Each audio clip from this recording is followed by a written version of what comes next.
எல்லாரும் work from home, ஆபீஸ்க்கே போகாட்டி எவ்வளவு பொருளாதார பாதிப்பு வரும். அந்த ஆபீஸை சுத்தி இருக்கிற கடையெல்லாம் என்ன ஆகுது? இந்த மாதிரி கடுமையான ஒரு யோசனைகளை வந்து வேற எந்த நாட்டிலையும் சொல்லல. இப்படி சொல்றாருன்னா இந்தியாவோட பொருளாதாரத்துல ஏதாவது பெரிய பிரச்சனை இருக்கா? இது வரைக்கும் அவங்க மூணாவது கட்சியா இருந்ததே கிடையாது. மூணாவது கட்சியா தள்ளப்பட்டிருக்கிறதுனால அவங்களோட எதிர்காலம் ஒரு கேள்விக்குறிதான். முழு பூர்ண மதுவிலக்கு கொண்டு வர முடியாது. இந்த மாதிரி இந்த மதுபான கடையோட வீச்சை குறைக்கிறதுல நான் முழுமையாக வரவேற்கிறேன். அமெரிக்காவுக்கும் இந்தியாவுக்கும் வர்த்தக ஒப்பந்தம் கையெழுத்து ஆகவில்லை. அதனால இவர் என்ன பண்றாரு சொல்றது எல்லாமே மர்மமா இருக்கு. உள்ளாட்சி தேர்தல் மற்றும் பாராளுமன்ற தேர்தலில் நம்ம காங்கிரஸுக்கும் தாவேகாவுக்கும் கூட்டணி இருக்கு. ஸ்பெசிபிக் ரூல்ஸ் இருக்கு. கோயில் பக்கத்துல, பள்ளிக்கூடம் பக்கத்துல கடை இருக்கக்கூடாதுன்னு ரூல்ஸ் இருக்கு. அதை இம்ப்ளிமெண்ட் பண்ணாலே போதும். ஏற்கனவே ரூல் இருக்கு. அந்த டிஸ்டன்ஸ் இப்போ வந்து கொஞ்சம் கூட்டியிருக்காங்கன்னு நினைக்கிறேன். அந்த ரூலை இம்ப்ளிமெண்ட் பண்ணாலே போதும். நான் வந்து முழு பூர்ண மதுவிலக்கு கொண்டு வர முடியாது. இந்த மாதிரி இந்த மதுபான கடையோட வீச்சை குறைக்கிறதுல நான் முழுமையாக வரவேற்கிறேன்.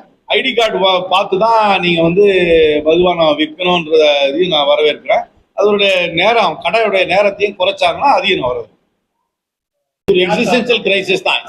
4 தேர்தலை வந்து எடப்பாடி பழனிசாமி தலைமையில அதிமுக தேர்தலை சந்திச்சு, 2 சட்டமன்ற தேர்தல், 2 பாராளுமன்ற தேர்தல், 4 தேர்தலையும் தோத்துட்டாங்க. இப்ப அதிமுக வந்து தமிழ்நாட்டை 3வது கட்சியா தள்ளப்பட்டிருக்காங்க. இதுவே அவங்களுக்கு ஒரு புதிய அனுபவம். இது வரைக்கும் அவங்க 3வது கட்சியா இருந்ததே கிடையாது.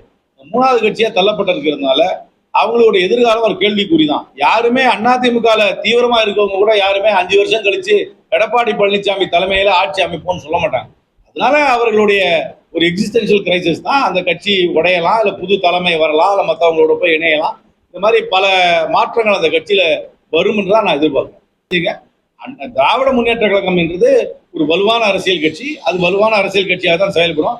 அந்த கட்சிக்கு இனிமேல் எதிர்காலம் இல்லை அப்படி இப்படி யாராவது சொன்னாங்கன்னா அவங்க அரசியல் புரிதல் இல்லாம சொல்றாங்க. அந்த பார்ட்டியை ரைட் ஆஃப் பண்ண முடியாது. அவங்களுக்கு இன்ஃப்ராஸ்ட்ரக்சர் இருக்கு, லீடர்ஷிப் இருக்கு, அவங்களுக்கு கணிசமான சட்டமன்ற உறுப்பினர்கள் இருக்காங்க. அவங்க என்ன பொறுத்த வரைக்கும் ஒரு பிரதான அரசியல் கட்சியாக தமிழ்நாட்டில் செயல்படுவாங்கன்னு தான் நான் நம்புறேன். பிரதமர் வந்து 7 கோரிக்கைகளை வச்சிருக்காரு, 7 வேண்டுகோளை வச்சிருக்காரு. தங்கத்தை மட்டும் சொல்லல, ஒர்க் ஃப்ரம் ஹோம் சொல்றாரு. வீட்டில இருந்தே வேலை செய்யுங்க, ஆஃபீஸுக்கு போகாதீங்கன்னு சொல்றாரு. அதுக்கப்புறம் ஆன்லைன் கிளாஸ் நடத்துங்கன்னு சொல்றாரு. அப்புறம் வந்து சமையல் எண்ணெயை குறைங்கன்னு சொல்றாரு. வெளிநாட்டுக்கு போகாதீங்கன்னு சொல்றாரு. இந்திய பொருட்களை மட்டும் வாங்குன்னு சொல்றாரு. இதுக்கெல்லாம் சொல்றதுக்கு என்ன காரணம்னு அவர் சொல்ல. இந்த மாதிரி கடுமையான ஒரு யோசனைகளை வந்து வேற எந்த நாட்டிலையும் சொல்லல. இப்படி சொல்றாருன்னா இந்தியாவோட பொருளாதாரத்துல ஏதாவது பெரிய பிரச்சனை இருக்கா? அது ஏதாவது சொல்லணும். கச்சா எண்ணெய் ஹொர்முஸ் ஸ்ட்ரெய்ட் மூலியா வரலன்றது ஒரு சின்ன ஒரு பிரச்சனை, நான் இல்லைன்னு சொல்ல. அந்த பிரச்சனைக்கு இப்படி சொல்றாரா? இல்ல நம்மளுடைய பொருளாதார நிலை ரொம்ப மோசமா இருக்கா? அதை விளக்காம 7 கோரிக்கைகளை வைக்கிறது வந்து எனக்கு புதிரா இருக்கு. அதனாலதான் பாராளுமன்றத்தை கூட்டணும். இல்லாட்டி இவர் வந்து ஒரு வெள்ளை அறிக்கை கொடுக்கணும். எதற்காக இந்த கோரிக்கைகளை அவர் வைக்கிறாரு, இந்த அட்வைசரி ஏன் கொடுக்குறாரு அவர் சொல்லணும். இந்த மாதிரி அட்வைசரியை வேற எந்த நாட்டிலையும் கொடுக்கலையே. வேற எந்த நாட்டிலையும் அந்த மாதிரி கொடுத்துருக்காங்களா? இதனால எவ்வளவு பொருளாதார பாதிப்பு வரும். எல்லாரும் ஒர்க் ஃப்ரம் ஹோம், ஆபீஸ்க்கே போகாட்டி எவ்வளவு பொருளாதார பாதிப்பு வரும். அந்த ஆபீஸை சுத்தி இருக்கிற கடையெல்லாம் என்ன வருது? இவர் சொல்றத பார்த்தா யாரும் சினிமா தியேட்டருக்கு போகாதீங்க, யாரும் வெளியே போய் சாப்பிடாதீங்கன்னு சொல்றாரு. அப்ப ஹோட்டல்ல வேலை செய்யறவங்களுக்கு என்ன ஆகுது? சினிமா தியேட்டர்ல வேலை செய்யறவங்களுக்கு என்ன ஆகுது? பொருளாதார பாதிப்பு. இவர் சொல்றதெல்லாம் அமல்படுத்தணும்னா லாக்டவுன்ல பொருளாதாரம் பாதிச்சா இல்லையா?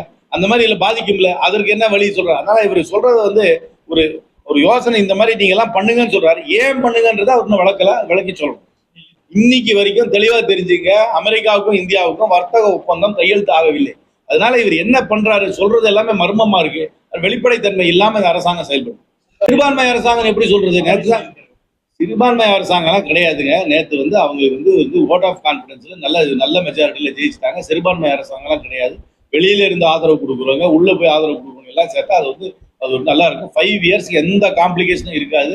5 வருஷம் ஸ்மூத்தா கவர்மெண்ட் போகும். 5 வருஷத்துல விஜய் அவர்களையும் தாவேக்காயும் தவிர்த்து விட்டு யாராவது ஒரு அரசாங்கம் அமைக்கணும்னு நினைச்சாங்கன்னா அது நடக்கவே நடக்காது. அவரை முதலமைச்சரா வச்சு அந்த கட்சியை பிரதான கட்சியா வச்சுதான் ஒரு அரசாங்கம் நடத்தும். அது ரெண்டையும் தவிர்த்துட்டு யாராவது ஒரு 118 பேர் ஒன்னா சேர்ந்து ஆட்சி அமைக்கலாம்னு நினைச்சாங்கன்னா அது நடக்கவே நடக்காது. அதனால அவர் டென்ஷன் இல்லாம 5 வருஷம் ஆட்சி பண்ணலாம். இருக்கிறது 5 பேர் தான். 5 பேருக்கும் கொடுத்தா சௌரியம் தான். எனக்கு இருக்கிறது மேக்சிமம் 5 தானே கொடுக்க முடியும்.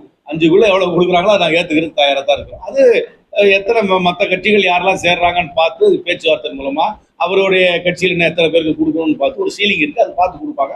5குள்ள யாராவது ஒரு நம்பர் சொல்லுவாங்க.